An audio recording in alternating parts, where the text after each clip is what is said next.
look, the president pretends that this is all settled science.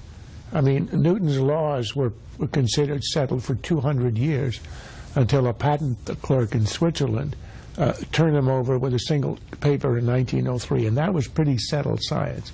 The idea that this is all settled is absurd. However, even if you accept it, then you look at what he did last week. He wants to pretend that these individual weather events are the cause of global warming, which is supposedly the settled science. And as you showed earlier in the show in the New York Times, which is not exactly a right-wing rag, it says that there is no definitive evidence that it's causing the drought in the West Coast. In fact, I'm quoting here, the most recent computer projections suggest that as the world warms, it should be getting wetter, not drier out there in the winter.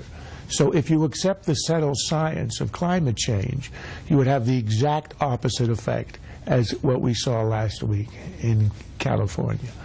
So the arrogance of this is rather appalling, but worse is the application of it to our economy, shutting the coal industry, hurting us into mass transit, getting us out of our larger cars. All of this is driven by this ideology, which in and of itself is a matter of almost theology.